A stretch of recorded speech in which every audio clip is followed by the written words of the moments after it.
Good morning all of you. पिछली class में अपन ने थर्मोडायनेमिक्स में पढ़ा था जो क्लोज सिस्टम है उसके जो प्रोसेस है उनका वर्तन क्या रहता है और उसके बेस पे अपन ने जो न्यूमेरिकल भी देखे थे वैसे न्यूमेरिकल क्वेश्चंस की प्रैक्टिस भी करेंगे अपन, ठीक है। और अब अपन देखते हैं जो हीट ट्रांसफर होता है वो क्या होता है। सबसे पहले अपन ने क्या देखा, क्लोज सिस्टम में जो वर्तन है, वर्तन है पीडीवी, वह कैसे कैसे काम करता है और उसी वर्तन के फॉर्मूले को लेकर चले थे। और यहाँ अपन अभी बात करेंगे हीट ट्रांसफर की। हीट ट्रांसफर क्या होता है और थर्मोडायनामिक्स फर्स्ट लॉ क्या होता है, एनर्जी कंजर्वेशन, वो क्या होता है, वो कैसे वर्क करता है। और अलग अलग उन्हीं प्रोसेस में जो प्रोसेस अपन ने किसमें पढ़े थे, जो प्रोसेस अपन ने क्लोज सिस्टम के लिए पढ़े थे, उन्हीं प्रोसेस के लिए हीट ट्रांसफर वर्क कैसे कैसे करता है और हीट ट्रांसफर का फॉर्मूला किसके लिए क्या बनता है, ठीक है। तो हीट ट्रांसफर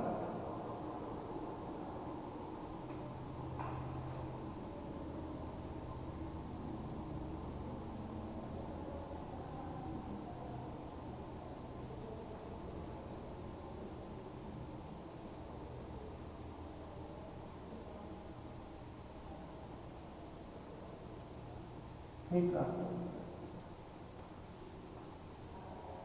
अब देखिए हीट ट्रांसफर सीधी सी बात है, हीट ट्रांसफर होने का क्या कारण हो सकता है, हीट ट्रांसफर होने का क्या कारण हो सकता है डिफरेंस इन टेम्परेचर डिफरेंस है जो इसका मेन कॉज है। हीट ट्रांसफर कैसे होगा, अगर टेम्परेचर किसी बॉडी का ज़्यादा है किसी बॉडी का कम है तो ही हीट ट्रांसफर होगा। अदरवाइज दोनों चीज़ों का कांस्टेंट टेम्परेचर है तो वहाँ हीट ट्रांसफर नहीं होगा। तो यहाँ कहने का मतलब क्या है, हीट ट्रांसफर क्या है, हीट ट्रांसफर किसकी वजह से होता है, ड्यू टू टेम्परेचर डिफरेंस।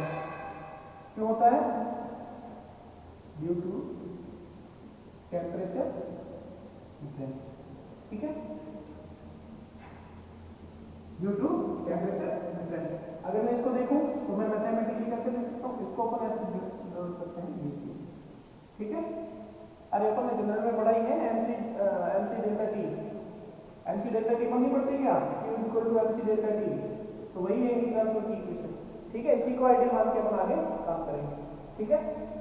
तो ये हीट ट्रांसफर है जो dq किसके प्रोपोर्शनल हो रहा है, किसके प्रोपोर्शनल है, टेम्परेचर डिफरेंस के, और ये किस पे डिपेंड करेगा, मास पे भी डिपेंड करेगा। हीट ट्रांसफर जो मास के मॉलिक्यूल्स है उनकी एनर्जी क्या है, उनका टेम्परेचर क्या है, तो वो उसके ऊपर भी डिपेंड करेगा। Then dq is also proportional to mass, ठीक है।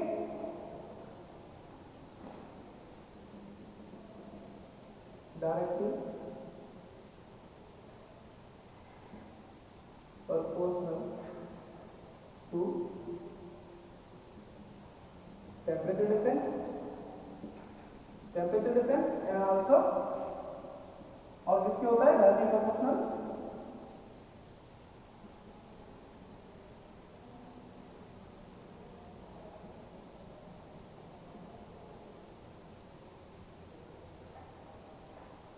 प्रोपोर्शनल टू मास, ठीक है, डायरेक्टली प्रोपोर्शनल टू मास। अगर इस टर्म को अपन आगे देखें, फर्दर इसको देखें तो dq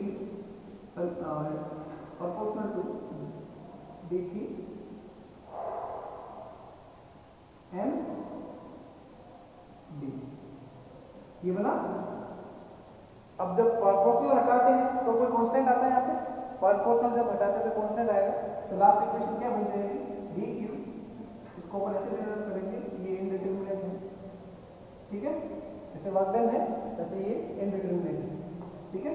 तो dq इक्वल टू क्या हो जाएगा, mc डेल्टा t, ये इक्वेशन बनेगी। इस इक्वेशन को अपन इस पूरे सिस्टम में साथ में लेके चलेंगे। क्लोज सिस्टम के वर्क डन में अपन ने जो ये फॉर्मूला लेके चले थे pd, ये फॉर्मूला लेके चले थे अपन क्लोज सिस्टम में, pdv है ये सिस्टम लेके चले थे, इसको मान के अपन ने कैलकुलेशन की थी। इसी प्रकार इसी फॉर्मूले को यूज करते हुए अपन अलग अलग केस में हीट ट्रांसफर देखेंगे, ठीक है। अब यहाँ पे c क्या है, dq क्या हो गया, हीट ट्रांसफर हो गया, m क्या हो गया, मास हो गया, और dt क्या होगा, टेम्परेचर डिफरेंस हो गया, और c क्या है यहाँ पे, c है यहाँ पे स्पेसिफिक हीट। अब ये स्पेसिफिक हीट क्या होता है, स्पेसिफिक हीट दो प्रकार का होता है, एक होता है एमसीपी, एक होता है एमसीपी। एमसीपी है, इसका मतलब क्या होगा, स्पेसिफिक हीट, फोर्थ में लिख रहा हूं, specific heat at constant pressure,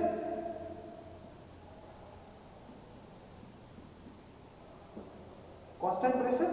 और ये क्या हो जाएगा, similarly specific heat at constant volume, constant volume V is equal to constant. ठीक है, तो ये होता है। ठीक है, अब यहां पे देखिए, अब अपन, ठीक है ये हो गया, तो ये अपना बेसिक है। अब अपन देखते हैं, अब जैसे कि ये हीट, स्पेसिफिक हीट क्या है, स्पेसिफिक हीट क्या है, इसको देखिए वापस।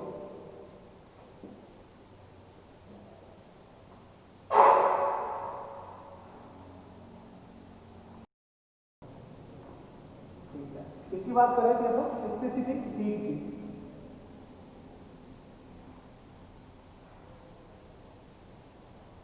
स्पेसिफिक हीट की।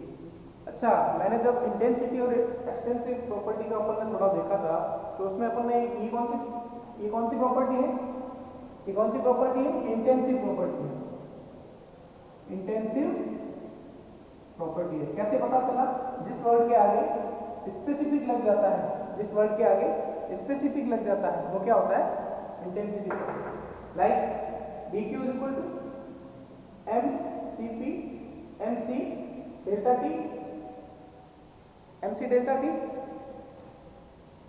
तो ये क्या हो जाएगा, dq अपॉन m, ये क्या है, मास है। मास कैसी है, इंटेंसिव एक्सटेंसिव प्रॉपर्टी है, ये एक्सटेंसिव प्रॉपर्टी। तो ये क्या, ये जो एनर्जी है, ये एनर्जी है, ये ट्रांसफर, तो ये क्या हो जाएगा।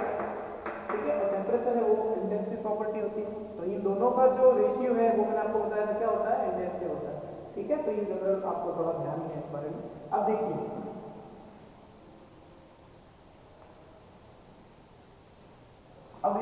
dq is equal to mc delta t। यहाँ पे c क्या हो जाएगा, c क्या हो जाएगा, dq upon m delta t। हो गया, ठीक है। इसकी यूनिट किलो जूल या जूल, इसकी यूनिट केजी इनटू टेम्परेचर है अपना केल्विन। ठीक है, ये इसकी यूनिट होगी, यूनिट होगी। अब देखिए, let m is equal to 1, mass unit है, टेम्परेचर डिफरेंस है वो भी यूनिट है। ठीक है, टेम्परेचर डिफरेंस वो भी यूनिट है। तो यहां से क्या हो गया, c is equal to dq, c is equal to dq। अब यहां से इसका मतलब क्या हुआ, इसका मतलब क्या हुआ, इसका मतलब हुआ heat required to increase the temperature, heat required to increase the temperature by unit mass of unit temperature.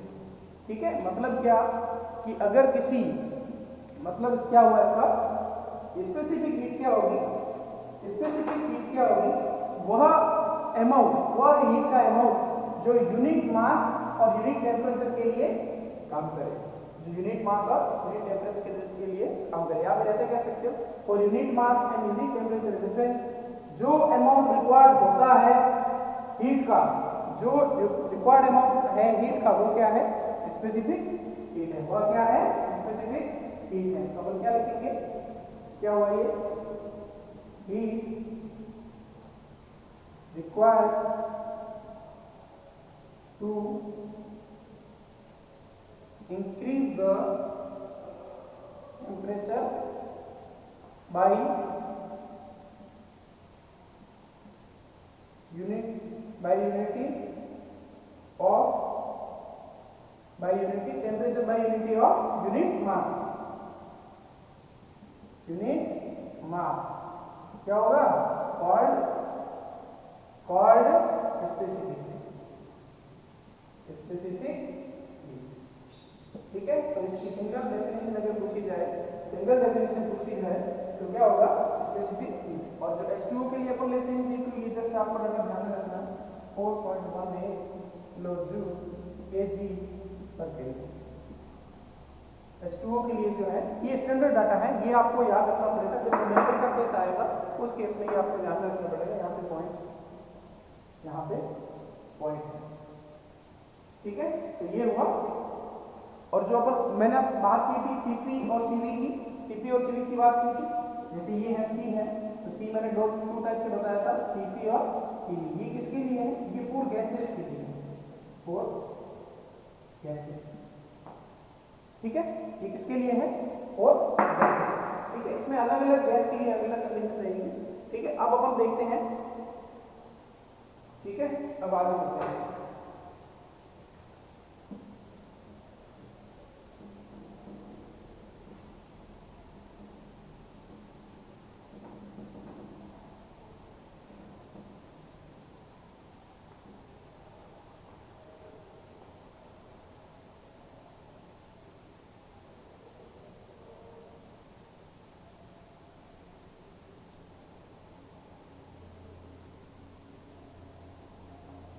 अब देखिए एक टर्म्स आती है अपने कि जो ये Cp है ये ग्रेटर देन Cv होता है, जो Cp है ये ग्रेटर देन Cv होता है, ठीक है। अभी अपन आगे बढ़ेंगे। First law of thermodynamics. First law of thermodynamics क्या है? एनर्जी कंजर्वेशन है। एनर्जी कंजर्वेशन का मतलब ये हुआ किसी सिस्टम में अपन जो हीट दे रहे हैं, किसी सिस्टम में अपन हीट दे रहे हैं, देखिए सीधी सी बात है, एनर्जी को अपन डिस्ट्रॉय नहीं कर सकते, न क्रिएट कर सकते हैं। ये क्या है? इसका एक ट्रांसफॉर्मेशन होता है, ये कंजर्व हो सकती है, ठीक है। कंजर्व किसी भी फॉर्म में हो सकती है। जैसे मैंने एक सिस्टम को हीट दी, मैंने सिस्टम को हीट दी dq, तो ये कंजर्व होगी, किसमें होगी? एक तो इसकी इंटरनल एनर्जी, इसमें कन्वर्ट होगी इंटरनल एनर्जी, उसके साथ साथ ये हमें क्या देगी? वर्क डन देगी। इंटरनल एनर्जी ये लिख दो, ये लिख दो, एक ही बात है, ठीक है। तो ये देगी। तो ये क्या होता है? एनर्जी कंजर्वेशन लॉ लगता है फर्स्ट लॉ ऑफ थर्मोडायनेमिक्स। तो अपना फर्स्ट लॉ ऑफ थर्मोडायनेमिक्स अगर अपन देखें, फर्स्ट लॉ ऑफ थर्मोडायनेमिक्स अपन देखें तो क्या होगा?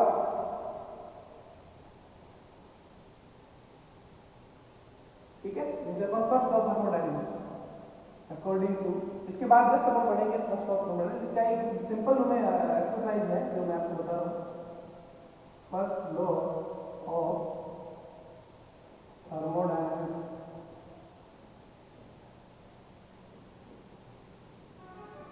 ठीक है। dq is equal to du plus dw, du plus dw। अपन बात कर रहे हैं Cv की, ठीक है। बात कर रहे हैं कांस्टेंट प्रेशर, कांस्टेंट वॉल्यूम। अब देखिए कांस्टेंट वॉल्यूम में वर्क डन कितना होता है? 0, कोई वर्क डन नहीं होता। तो यहाँ पे क्या हो जाएगा? dq is equal to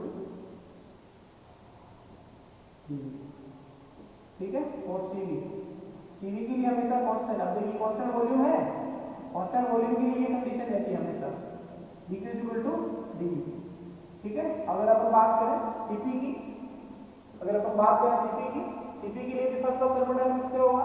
dq is equal to du plus dw, ये होगा। अब यहाँ पे ये वर्क डाउन 0 नहीं रहेगा, क्योंकि यहाँ पे अपने को वर्क डाउन मिलता है, कितना मिलता है? P v2 माइनस v1, याद है? इस फॉर्मूले से निकाला था अपन ने P डॉट dv, इस फॉर्मूले से अपन ने वर्क डन निकाला था। तो कांस्टेंट फॉर कांस्टेंट प्रेशर, तो कांस्टेंट प्रेशर के लिए क्या टर्म्स मिली अपनी? du प्लस dw, ठीक है। du प्लस dw ये निकले। तो यहाँ पे ये Cv क्या हो गया? तो यहाँ पे अपने को आप खुद देखिए, यहाँ पे dq है सिंगल टर्म में, और यहाँ पे dq इसके टर्म में है, डबल टर्म में है, डबल टर्म्स में है। तो इसका मतलब सीधी सी बात है, इसका जो मैग्नीट्यूड आएगा वो ज्यादा होगा, इसका जो मैग्नीट्यूड होगा, इसका जो मैग्नीट्यूड होगा वो ज्यादा होगा, ठीक है, ज्यादा होगा। और ये वाला टर्म्स कम है तो इसका कम होगा। तो अपन कह सकते हैं Cp ग्रेटर देन Cv, ठीक है, Cp greater than Cv।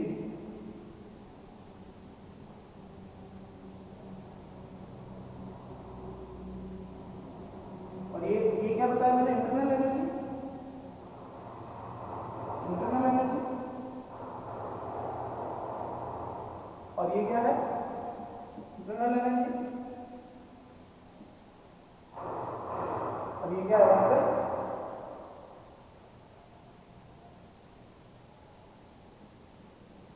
Work done at constant pressure.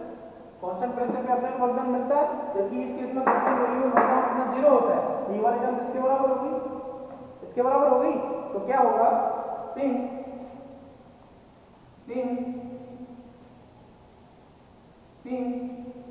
CV has the value of only internal energy,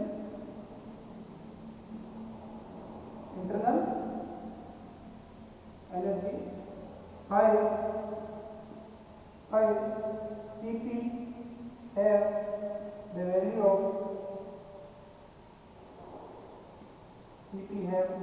of internal energy and work done,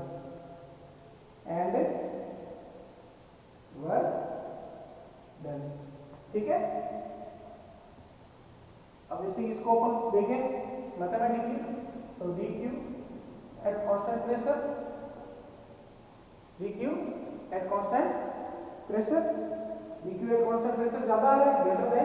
ज्यादा आ रहा है greater than dq of constant volume, तो ये क्या हो जाएगा m cp delta t greater than किससे, m cv delta t, ये कांस्टेंट टेम्परेचर सेम है, तो क्या हो जाएगा cp greater than cv, cp greater than cv। तो ये दोनों करते, ये आपको सिंगल लाइन में पूछा जाता है कि आप बताइए कि cp और cv, cp ग्रेटर है cv से, cp क्या है specific heat at constant pressure and specific heat at constant volume, तो इनमें रिलेशन क्या है, तो इनमें रिलेशन ये है, ठीक है। अब इसकी कुछ कांस्टेंट वैल्यू है वो आपको याद रखनी है, कांस्टेंट वैल्यू।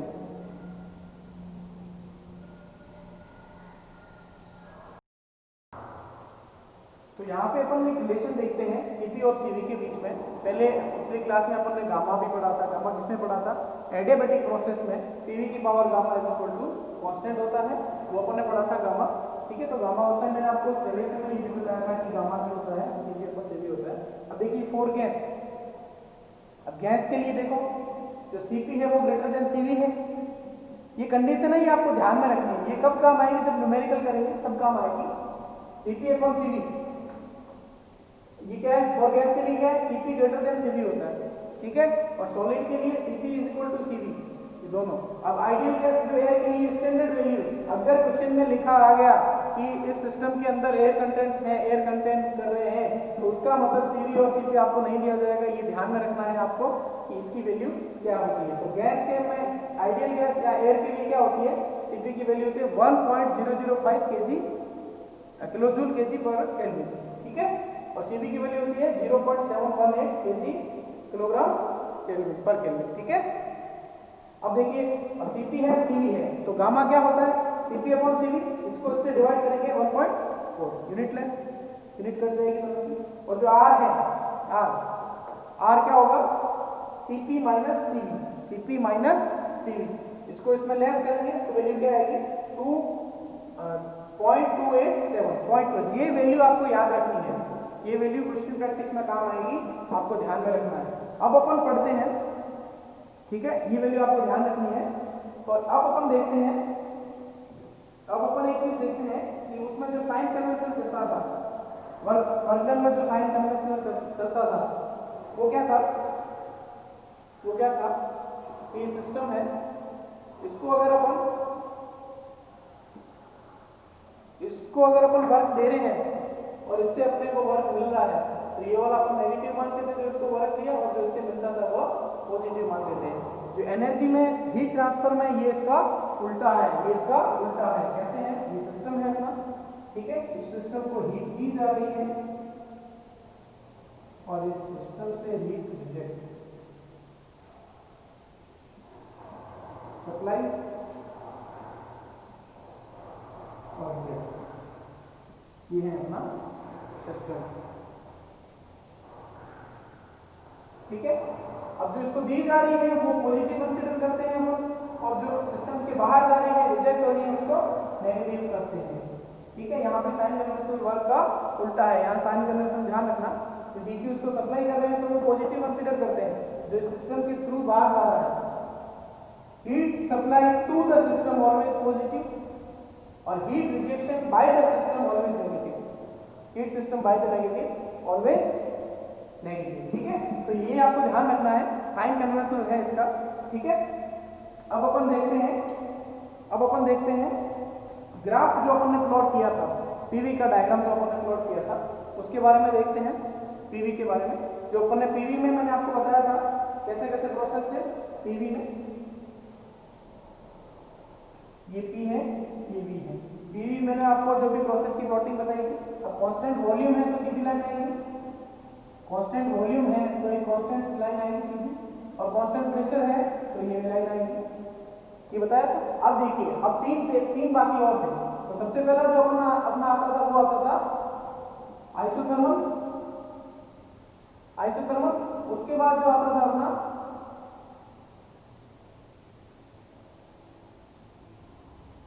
ठीक है, ये एम था अपना पॉलीट्रॉपिक। ठीक है, और उसके बाद लास्ट में आता था वो अपना गामा इज इक्वल टू 1/4। ये कौन सा था? एडियाबेटिक। तो ये अपन प्लॉटिंग करते थे। ये किसका हो गया? v is equal to constant isobaric या कांस्टेंट, और ये हो गया आइसोकोरिक, और ये p is equal to c है तो ये आइसोबारिक। ये अपन ने मैंने प्लॉटिंग बताई थी आपको, ये प्लॉटिंग बताई थी। अब ये किस पे है? पीवी पे। अब अपन देखेंगे जो हीट ट्रांसफर में जो प्लॉटिंग होगी, हीट ट्रांसफर में जो भी अपन प्रोसेस के ग्राफ को बताएंगे तो वो किसमें होगा? P और S में। किसमें होगा? यहाँ पे P और V में है, और इसमें किसमें होगा? टेम्परेचर एंड एंट्रोपी में होगा। T और S कर्व, जिसको बोलते हैं TS कर्व। ये कौन से है? ये कौन से है? ये है ये किस पे है? PV पे है। तो इसके लिए वैल्यू क्या थी? n is equal to infinite. इसके लिए n is equal to 0 1 sorry n is equal to, यहाँ पे जब इसके लिए इनफाइनाइट थी और इस पे इसकी वैल्यू थी 1 less than n less than gamma. ठीक है, ये वैल्यू थी अपनी, ये वैल्यू थी। ठीक है, और जो ये है यहाँ से स्टार्ट होता था तो ये है n इज इक्वल टू 1 और ये n इज इक्वल टू 0, और ये 0 से ज्यादा ऐसे ऐसे बढ़ रहे हैं अपन 1, ये 0 है sir, e is equal to constant. हाँ, ये e is equal to constant, यहाँ पे 0 है तो ये अपन ऐसे बढ़ रहे हैं। ठीक है, आइसोबारिक के लिए, इसके लिए आइसोबारिक के लिए है अपना n इज इक्वल टू 0, ऐसे बढ़ रहे हैं अपन, तो ये 0 हो जाएगा, सीधी सिंपल सी बात है। ये 1 हो जाएगा, ये 1 से ज्यादा हो जाएगा और थोड़ा कम है, और ये 1.4 से कम होगा, तो ये, और यहाँ पे आ जाएगा इनफाइनाइट। ठीक है, यहाँ पे इनफाइनाइट आ जाएगा।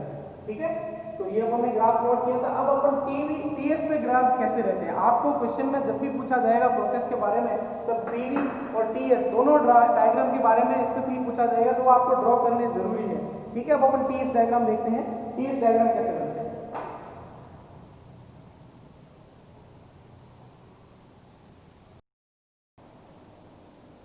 टीएस प्लॉटिंग देखते हैं। टीएस प्लॉटिंग के साथ साथ क्या करते हैं, अब इन दोनों का अपन कंपेयर देख लेते हैं। तो मैं यहाँ पीवी भी ड्रॉ कर लेता हूँ, पीवी भी ड्रॉ कर लेता हूँ। पीवी कांस्टेंट वॉल्यूम लाइन ऐसे आएगी, constant pressure line, constant volume line और constant pressure line, isothermal, polytropic और एडियाबेटिक। तो ये कौन सा है? T is equal to C, T is equal to C, polytropic, gamma is equal to n, नहीं ये है n अपना, और ये है अपना कौन सा? एडियाबेटिक। ठीक है, गामा, तो ये कौन सा हो जाएगा? Infinite, n is equal to infinite, n is equal to infinite कौन सा हो जाएगा? कांस्टेंट वॉल्यूम इसका नाम क्या था, जो नामकरण है वो अपन देख रहे हैं, इसका नाम क्या था, आइसोबारिक। अब मैं constant volume, constant pressure, constant temperature ऐसा नहीं लिखूंगा, अब मैं लिखूंगा आइसोबारिक, आइसोथर्मल, इसको बोलते हैं पॉलीट्रोपिक, इसका उसको बोलते हैं आइसेंट्रोपिक, उसको बोलते हैं isobaric, isochoric, sorry isochoric, isobaric की हो गया। अब यहाँ पे अपन प्लॉटिंग देखते हैं। सबसे पहले अपन जो टीएस है इसको कांस्टेंट कर देते हैं। तो टीएस को कांस्टेंट कैसे करेंगे, कांस्टेंट लाइन ऐसे बनेगी,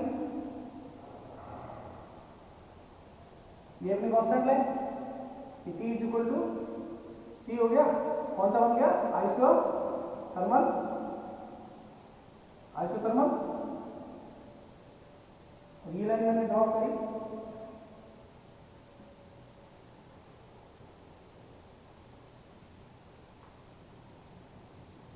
ये टेम्परेचर और एंट्रोपी के बीच में है, ठीक है। अब ये ड्रॉ करी, तो ये यहाँ पे क्या है, S is equal to constant, ये आइसोथर्मल है, S is equal to constant, यहाँ पे ये है, ठीक है, S is equal to constant. Isentropic, ये आइसेंट्रोपिक प्रोसेस है, आइसेंट्रोपिक क्या होता है, एडियाबैटिक, ये क्या हो जाएगा, आइसेंट्रोपिक या एडियाबैटिक, एडियाबैटिक प्रोसेस होगा। अब देखिए, अब अपन क्या देखते हैं, ये भी कांस्टेंट है, ये भी कांस्टेंट है। फिर अपन बात करते हैं, अब अपना आइडियाबैटिक तो यहाँ आ गया, इससे ऊपर कौन सा है, इससे ऊपर कौन सा, पॉलीट्रोपिक है, तो पॉलीट्रोपिक अपना ऐसे बनेगा, क्या है, पॉलीट्रोपिक, ठीक है, पॉलीट्रोपिक। अब ध्यान दीजिए, अब ध्यान दीजिए, अब देखिए ये जो T इज इक्वल टू सी है, ये T की वैल्यू क्या है, यहाँ पे N की वैल्यू क्या है, 1 है, ठीक है। यहाँ पे गामा 1.4 है, यहाँ N की value N less than gamma, ठीक है, 1 लेस देन N, एक से बड़ा है और गामा से छोटा, ये कंडीशन। अब देखिए आप यहाँ 1.4, यहाँ इससे कम, यहाँ 1, तो आगे कौन सा होगा, 0, कौन सा होगा, इनफाइनाइट। तो यहाँ पे एक ये बनेगा n is equal to 1, n is equal to 1 किसके लिए होता है, आइसोबारिक के लिए, आइसोबारिक के लिए। और ये वाला इससे थोड़ा ऊपर की तरफ बनेगा ऐसे, ये होगा n is equal to infinite. तो टीएस में जो ये किसके लिए होता है, आइसोकोरिक, आइसोकोरिक। तो यहाँ पे आप खुद देख लीजिए, ये जो ग्राफ बढ़ रहा है ये कैसे बढ़ रहा है, ऐसे बढ़ रहा है, और ये जो बढ़ रहा है कैसे बढ़ रहा है, ऐसे बढ़ रहा है। तो ये क्या हो जाएगा, n is equal to 1, n is equal to 0 और n is equal to less than gamma और 1 से बड़ा, तब ये क्या हो जाएगा, गामा या 1.4, और यहाँ पे इनफाइनाइट। तो ये कैसे बढ़ा, ऐसे बढ़ा, ये कैसे बढ़ेगा, ऐसे बढ़ेगा, ठीक है। तो रिप्रेजेंटेशन अपने देखा, ये डायग्राम है पीवी का, ये है टीएस का। ये ध्यान रखना, कोई भी प्रोसेस अगर आपको पूछा तो उसमें आपको टीवी टीएस दिया जाएगा। अगर जैसे कि मैं बात करूँ कि किसी प्रोसेस में, किसी साइकिल में 4 प्रोसेस है, किसी साइकिल में 4 प्रोसेस है, 4 प्रोसेस कौन कौन से हैं, 2 एडियाबैटिक है और 2 आइसोथर्मल है। किसी सिस्टम में 4 प्रोसेस कौन से, 2 एडियाबैटिक है, 2 एडियाबैटिक है और 2 आइसोथर्मल। आइसोथर्मल है equal to T equal to C, adiabatic या आइसेंट्रोपिक है तो C equal to C, isentropic है। तो अगर अपन इसको ड्रॉ करें तो कैसे ड्रॉ करेंगे, कौन सा सिस्टम है, पीवी बनाएंगे, उसका पीवी में उसका जो रिप्रेजेंटेशन होगा वो कैसे होगा, पीवी में कौन कौन से हैं, 2 एडियाबैटिक है, तो एडियाबैटिक कैसे है,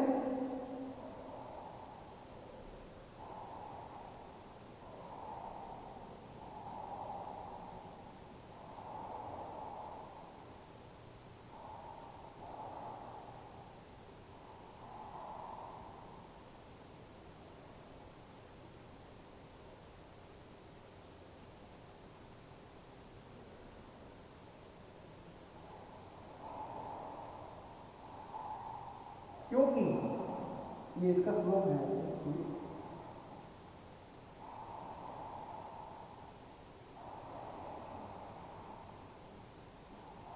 ये स्ट्रेट नहीं है, ये ऐसे जा। अब देखिए आप, ये ऐसे जा रहा है, इसका स्लोप इससे ज्यादा है, तो अपन ने इसको ये ले लिया, ये इसका स्लोप इससे ऊपर है, ऊपर है, तो ये दोनों जो हो जाएंगे, ये हो जाएंगे आइसेंट्रोपिक, और ये दोनों हो जाएंगे आइसोथर्मल। आइसोथर्मल। अब इसी प्रोसेस को अगर अपन टीएस में देखें, इसी प्रोसेस को अपन टीएस में देखें, इसी प्रोसेस को अपन टीएस में देखेंगे तो कैसे देखेंगे, ये टीएस है, इसी मैंने टीएस ड्रॉ किया, टीएस ड्रॉ किया। Two adiabatic process, adiabatic process TS में कैसे बनता है, आइसेंट्रोपिक एडियाबैटिक। आइसेंट्रोपिक एडियाबैटिक कैसे बनता है, दो कांस्टेंट लाइन, दो प्रोसेस, दो कांस्टेंट लाइन, और उसके बाद क्या आइसोथर्मल। आइसोथर्मल कैसे बनता है, ये कांस्टेंट लाइन, तो प्रोसेस कैसे बन जाएगा, ऐसे बन जाएगा। ठीक है, तो ये किसमें है, ये है टीएस में। ठीक है, टीएस कैसा बनेगा, ऐसा बनेगा, और इसका पीडी कैसा बनेगा, ऐसा बनेगा। ठीक है, ये कांस्टेंट लाइन नहीं है, ये एक्चुअली कांस्टेंट लाइन नहीं है, ध्यान रखना इस चीज को, ये कांस्टेंट लाइन नहीं है, इसका स्लोप ज्यादा है, इसका स्लोप कम है। ठीक है, तो उस हिसाब से आपने बनाया इसको। तो ये जो है पीवी का है, ये टीएस का। ऐसे आपको बहुत किसी का भी कर सकता है, आइसोबारिक का भी पूछ सकता है, ठीक है, और आइसोकोरिक का भी पूछ सकता है, पॉलीट्रोपिक भी पूछ सकता है। ठीक है, तो ये अपना सिस्टम में जो प्रोसेस प्लॉट करते हैं अपन, वो था। ठीक है, अब अपन पढ़ते हैं, अब अपन देखते हैं first law of thermodynamics.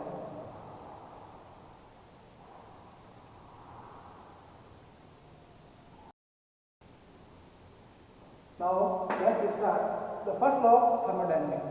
First law of thermodynamics, इसका जो बेस प्रिंसिपल है, इसका प्रिंसिपल क्या है,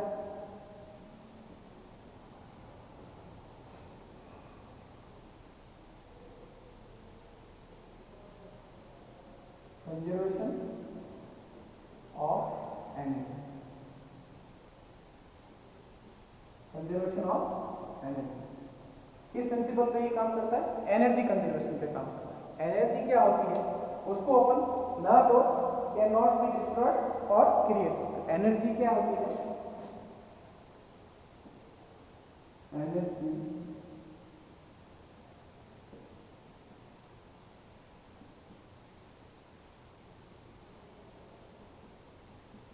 कैन नॉट बी डिस्ट्रॉयड, इसको नष्ट भी नहीं किया जा सकता और इसको बनाया भी नहीं जा सकता। तो क्या होती है energy, energy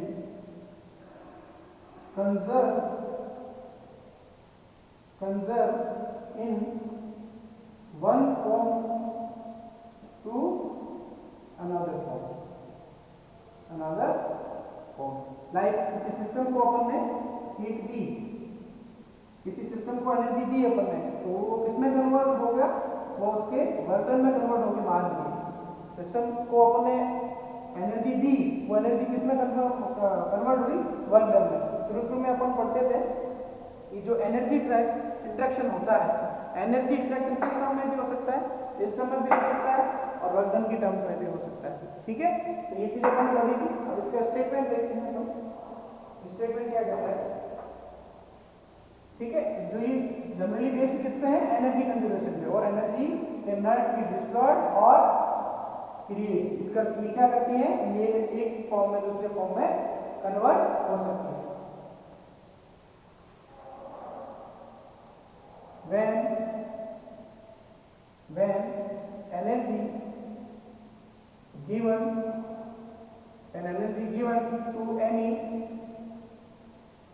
to any system, इसमें in terms of heat supply, in terms of heat supply, ठीक है, according to first law of thermodynamics,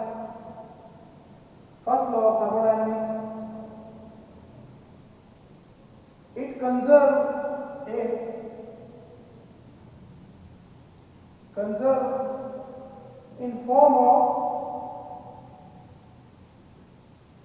in in form of heat transfer Q and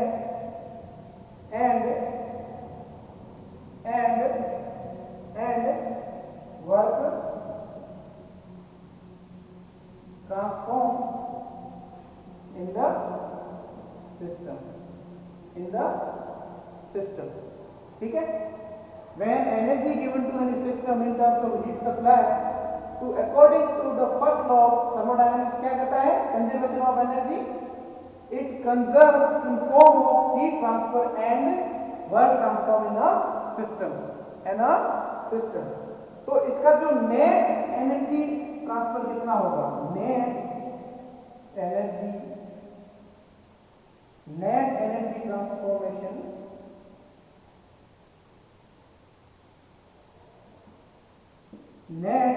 transformation कितना हो जाएगा? Del E is equal to dq minus dw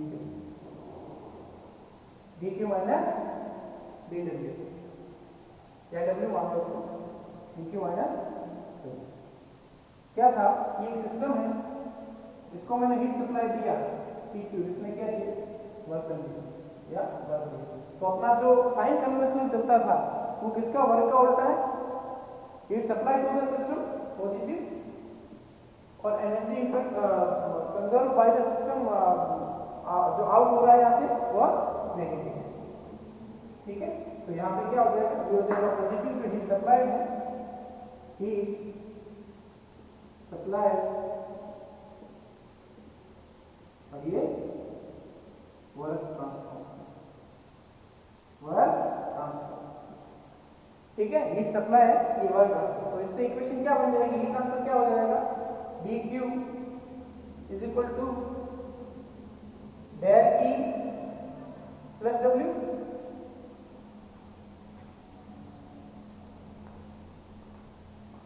क्या हो जाएगा ये? dq, इसको मैं फर्दर सॉल्व करूं, dq is equal to del E plus W। ये होता है हीट ट्रांसफर।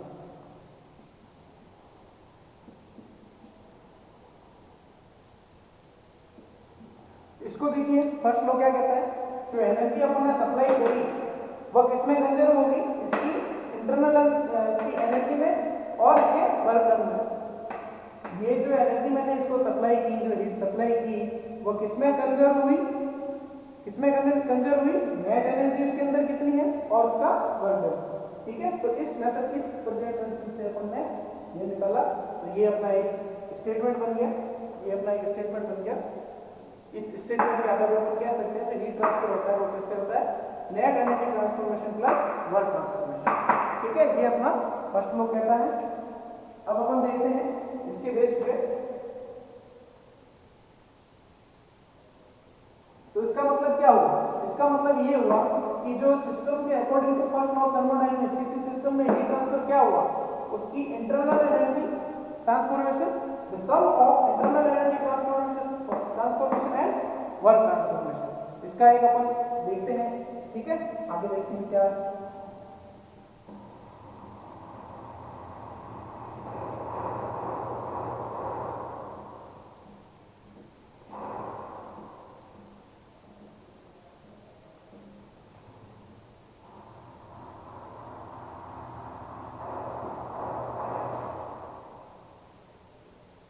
ये अपना एक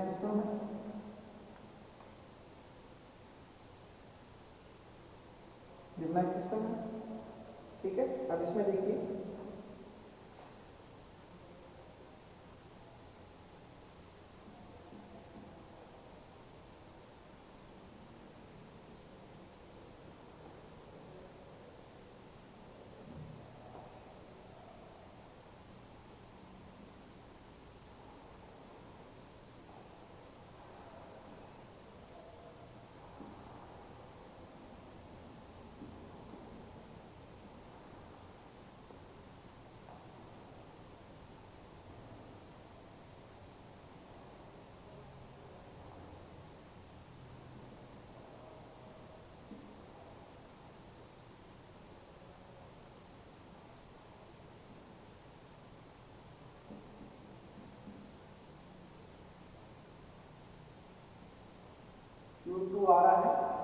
जा रहा है, W1 आ रहा है, W2 जा रहा है, W3 आ रहा है,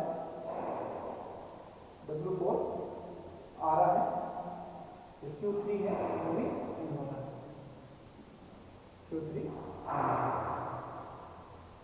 ठीक है। अब जो अपना इस पे एनर्जी कंजर्वेशन लगता है वो कैसे लगता है एनर्जी कंजर्वेशन? तो एनर्जी कंजर्वेशन Q की टर्म्स में क्या हो जाएगा, हीट ट्रांसफर की टर्म्स में क्या हो जाएगा, जो सिस्टम के अंदर आ रहा है वो पॉजिटिव, जो सिस्टम से बाहर जा रहा है वो नेगेटिव। जो सिस्टम के अंदर आ रहा है वो पॉजिटिव, जो सिस्टम के बाहर जा रहा है वो नेगेटिव। तो अंदर कौन कौन से आ रहे हैं, dq plus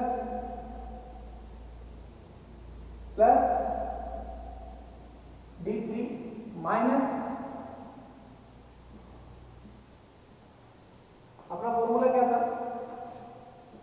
Q is equal to summation of E then W, ये था, ये फॉर्मूला था। अब इसी को देख रहे हैं, is equal to internal energy plus, अब देखिए वर्क सिस्टम के अंदर हो रहा है, वर्क सिस्टम के अंदर जा रहा है तो पॉजिटिव, सिस्टम से बाहर आ रहा है तो नेगेटिव। तो यहां पे आप देखेंगे W2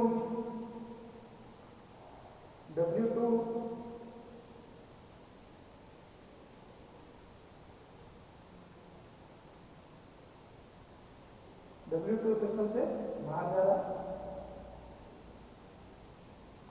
तो W2 plus W2 plus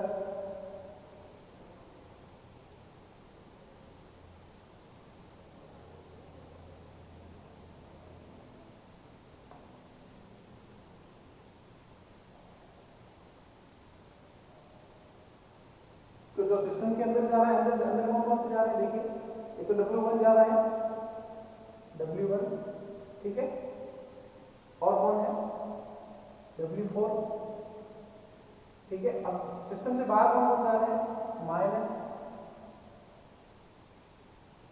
W2 और क्या कौन सा है W3।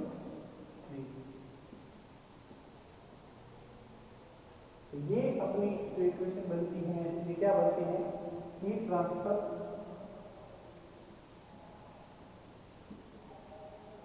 ये होगी बराबर क्या हो जाएगा, इंटरनल एनर्जी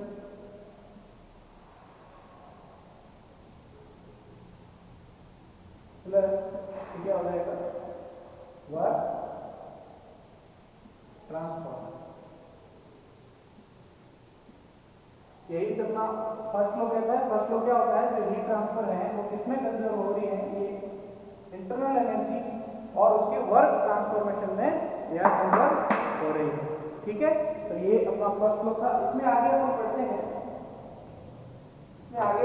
हैं, तो इसका बेस प्रिंसिपल क्या है, कंजर्वेशन ऑफ एनर्जी। इसका बेस प्रिंसिपल क्या है, कंजर्वेशन ऑफ एनर्जी। अब अपन आगे चलते हैं। आगे अपने को ये बताना है कि जो एनर्जी है वह एक एनर्जी जो है वह एक प्रॉपर्टी है। एनर्जी क्या है, एक प्रॉपर्टी है, उसको अपने को कैसे डिफाइन करना है वो देखते हैं।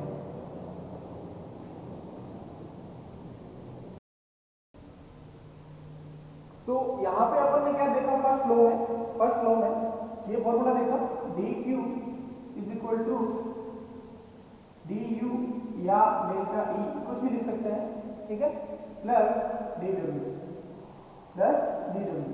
ये जो फर्स्ट लॉ का जो इक्वेशन है, फर्स्ट लॉ इक्वेशन है, ये किसके लिए है, एक प्रोसेस के लिए है। किसके लिए है, फॉर ए प्रोसेस। ये किसके लिए है, ये एक प्रोसेस के लिए है। अगर इसको अपन एक साइकिल के लिए माने तो summation of dq is equal to summation of work transformation, ये मान सकते हैं। Heat transfer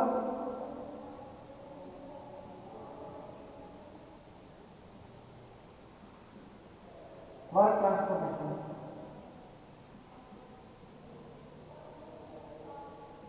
in terms of internal energy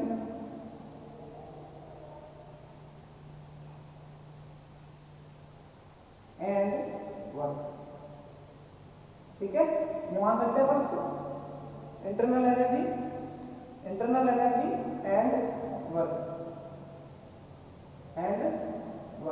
ये मान सकते हैं। तो यहां पे ये किसके लिए हो जाएगा, ये किसके लिए हो जाएगा, फॉर साइकिल। सीधी सी बात है, जो अपना डी है ये प्रोसेस के लिए, ऐसे बहुत से प्रोसेस होकर एक साइकिल बनाएंगे, तो ये D summation of D Q equal to summation of W is for cycle. तो यहाँ ध्यान रखना, ये वाला प्रोसेस की कंडीशन में अपन ये लेके चलेंगे। जब अपन प्रोसेस पढ़ेंगे, constant volume, constant pressure, isentropic, तो उसके लिए अपन ये लेके चलेंगे। जब साइकिल की बात आएगी तो अपन इसको ऐसे लिखेंगे। ठीक है, इसको ऐसे लिखेंगे। तो इसके लिए अपन ने, तो ये आपको बस इतना ध्यान रखना है, क्लोज सिस्टम रिवर्सिबल और इररिवर्सिबल के लिए है।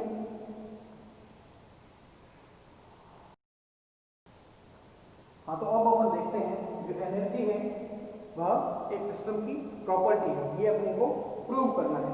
तो कैसे करते हैं, अपन एक सिस्टम मान के चलते हैं।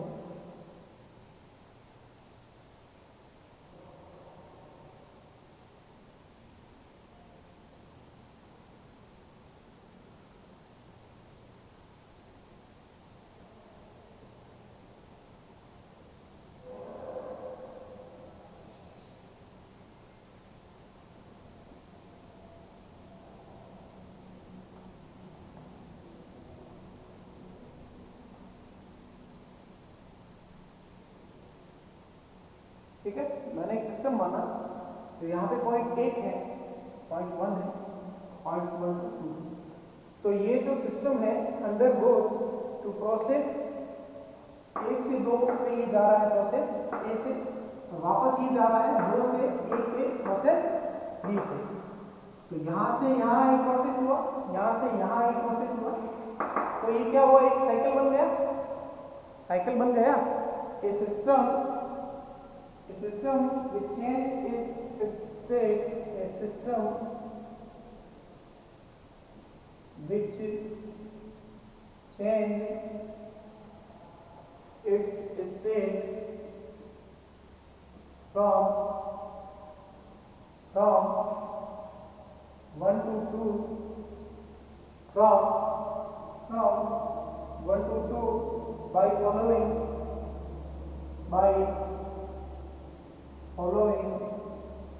process A and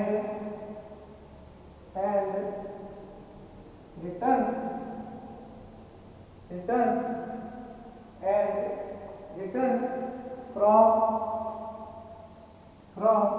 2 to 1 by following process B। ठीक है, अपन ने क्या कंसीडर किया है कि एक सिस्टम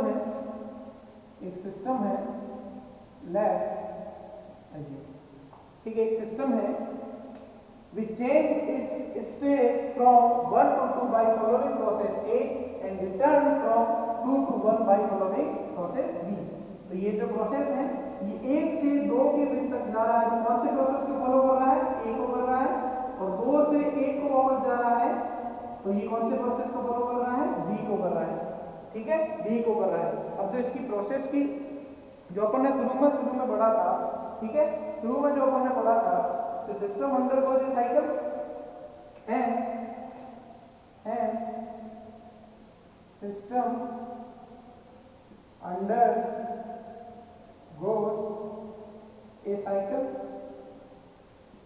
undergoes a साइकिल। तो मैं इसके लिए लिख सकता हूं therefore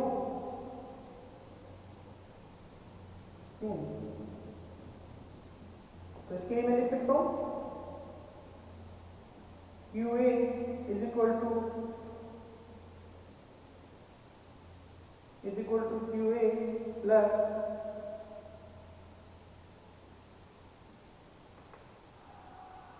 ये लिख सकता हूं मैं, फर्स्ट इक्वेशन याद करो, जब थर्मोडायनामिक्स के अंदर पढ़ा स्टार्ट किया तब ये पहली इक्वेशन थी, ये एक इक्वेशन 1 बन जाएगी। इसके लिए लिख सकता हूं सिमिलरली सिमिलरली फोर्थ प्रोसेस, ये किसके लिए है? For process A, for process B, ठीक है, और प्रोसेस बी। तो यहां पे अपन क्या देखते हैं? Q B is equal to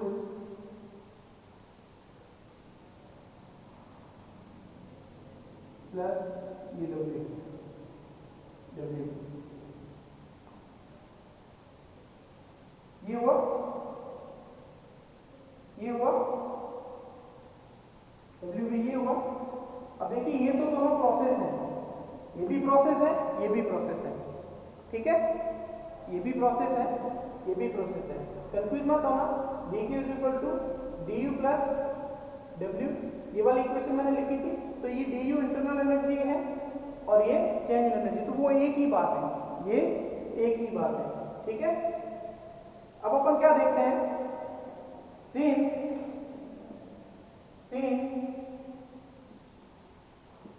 process A and process B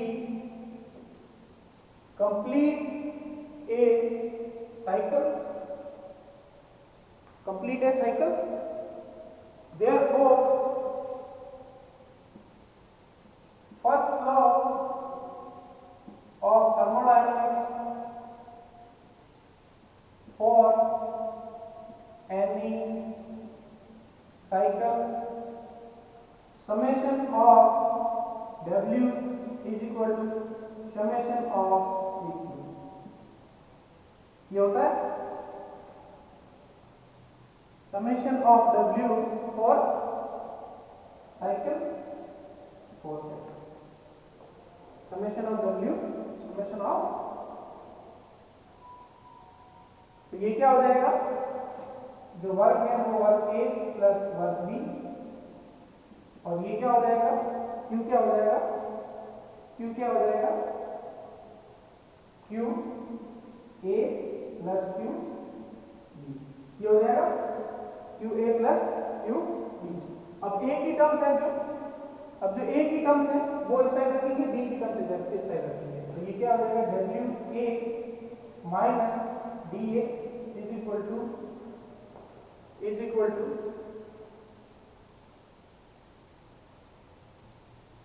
D B minus, ठीक है, इसको रीअरेंज करें, डब्ल्यू ए माइनस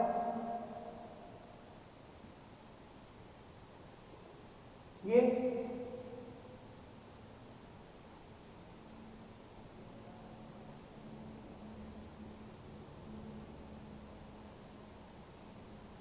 हो जाएगा, ये हो जाएगा। अब ये किसके बराबर है?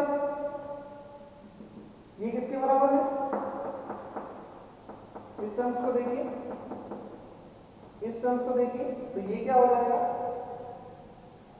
Del E A is equal to, इसके लिए तो ये सेम हो जाएगा,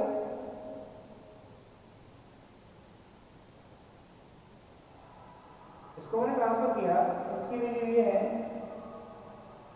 डब्ल्यू ए है मेरे पास, डब्ल्यू ए है, और मैं इसकी वैल्यू लेके आया W Q A is equal to W Q भी यहाँ है और ये मैं लेके आया इधर। तो नेक्स्ट क्या बन जाएगी? नेक्स्ट क्या बन जाएगी? इधर लेके आया, नेक्स्ट क्या बन जाएगी?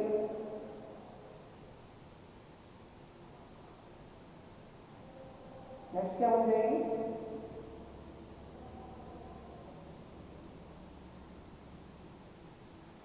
तो नेक्स्ट क्या बन जाएगी? क्यू ए, अपनी इक्वेशन क्या कहती है?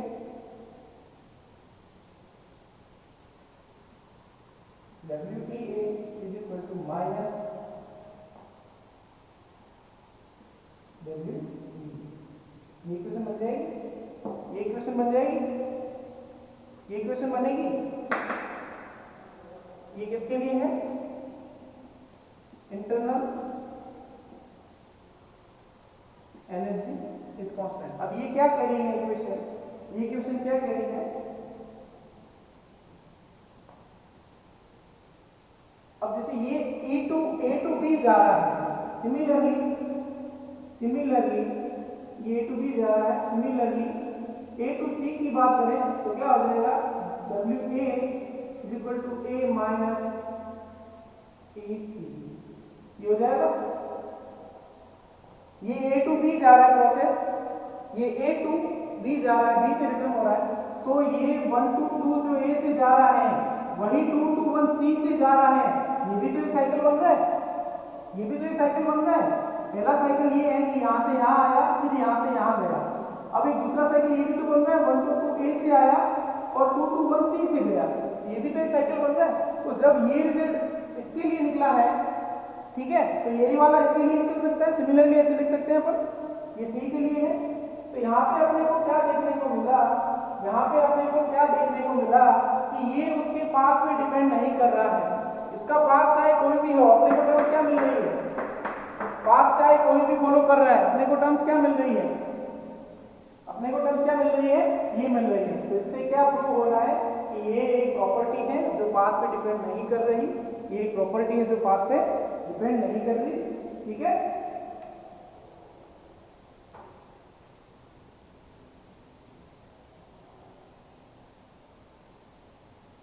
तो इसकी जो वैल्यू है ये अपने को फिक्स वैल्यू मिल रही है, तो वो उस पाथ पे इंडिपेंडेंट रहेगी, इस पाथ के लिए इंडिपेंडेंट है। तो इसका मतलब क्या हुआ कि this is called a property, क्योंकि देखिए यहाँ पे भी ई ए के लिए अगर ये माइनस डेल ई सी आ रहा, ई बी आ रहा है, तो सिमिलरली पाथ अगर अपन चेंज कर लें, पाथ अगर सी कर लें, बी की जगह सी कर लें, वहां पे उसमें पाथ अगर बी की जगह सी करें तो भी टर्म्स क्या आ रही है, तो भी टर्म्स क्या आ रही है, A E A is equal to minus del E C.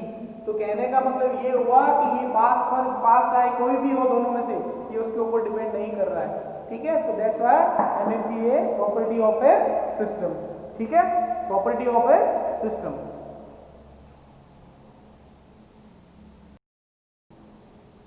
तो अपन ने क्या देखा, तो एनर्जी है जो वो एक प्रॉपर्टी है जो उसके पाथ पे डिपेंड नहीं कर रही है, उसके पाथ पे डिपेंड नहीं कर रही है। तो एनर्जी एक प्रॉपर्टी है, और क्या उसके साथ साथ क्या है, पॉइंट फंक्शन है, उसके साथ साथ क्या है, पॉइंट फंक्शन है। एनर्जी क्या है, प्रूव हो गया, property of A system which does not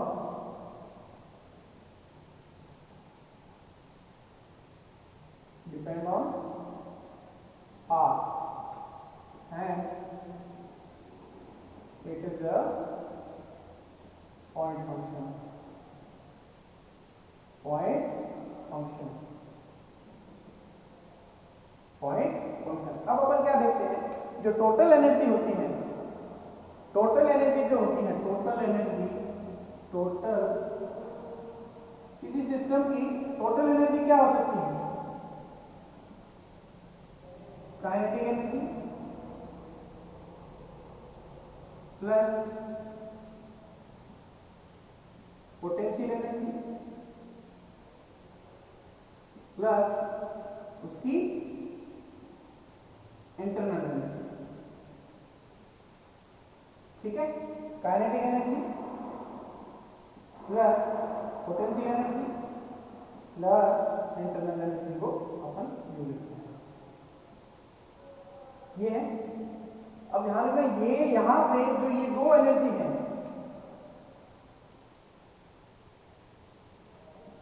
ये होती है मैक्रोस्कोपिक, ये होती है मैक्रोस्कोपिक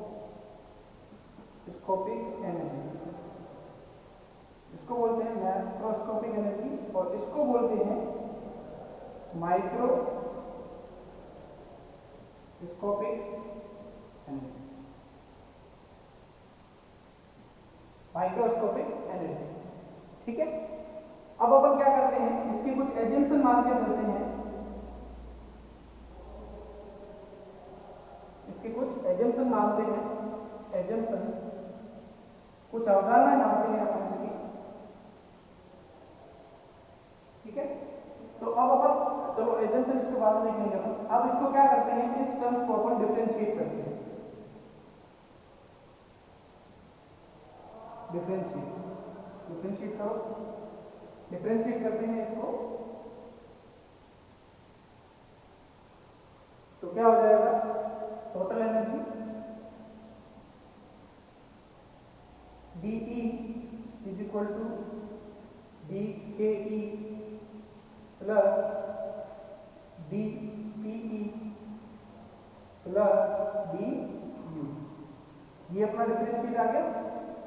अब यहाँ पे अपन एक एजम्पशन ये मान के चलते हैं, जो ये काइनेटिक एनर्जी है और पोटेंशियल एनर्जी है, काइनेटिक एनर्जी जो उसकी मोशन से रिलेटेड है और पोटेंशियल एनर्जी उसकी हाइट से रिलेटेड है, इसको अपन मानते हैं neglect.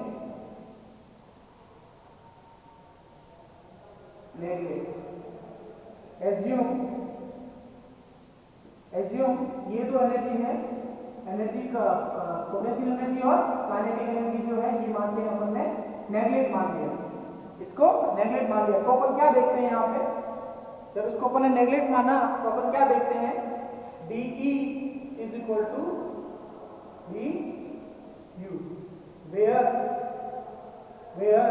kinetic energy and potential energy will be assumed neglected। अपन ने क्या माना, इसको नेगलेक्ट माना, ठीक है। अब अपना थर्ड लो, फर्स्ट लो क्या कहता था, फर्स्ट लो क्या कहता था, DQ is equal to DE plus DW, ये कहता था फर्स्ट लो, ये कहता था। अब D इज इक्वल टू किसके बराबर है, DQ के बराबर है, DQ is equal to DU plus DW। ये वाला जो है ये ही इक्वेशन मेन है जो प्रोसेस के लिए है, ये ही इक्वेशन मेन है। अब इसके लिए एजम्पशन है, अब अपन देखते हैं एजम्पशंस। पहला क्या है, फर्स्ट क्या है, क्लोज साइकिल है, क्लोज सिस्टम है। सेकेंड क्या है, kinetic energy and potential energy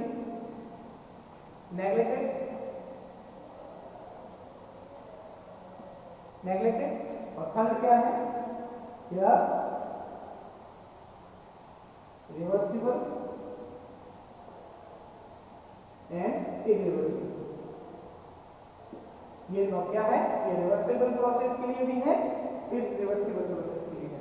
तो ये टर्म्स किसके लिए है, for any process, for any process. First law for any process क्या हो जाएगा, DQ is equal to DU plus DW, ये प्रोसेस के लिए। और साइकिल के लिए क्या होगा, फॉर साइकिल क्या हो जाएगा, summation of DQ is equal to summation of work, ये हो जाएगा साइकिल के लिए, ठीक है। वो हो जाएगा साइकिल के लिए, ये हो जाएगा प्रोसेस के लिए, ठीक है। अब अपन पढ़ेंगे आगे जो थर्मोडायनेमिक्स की जो प्रोसेस है, ठीक है, उसके लिए हीट ट्रांसफर क्या क्या रहता है, हीट ट्रांसफर में कैसे काम करता है, ठीक है। तो अपन नेक्स्ट क्लास में पढ़ते हैं इसके बारे में, जो हीट ट्रांसफर है वो प्रोसेस में कैसे काम करता है, ठीक है।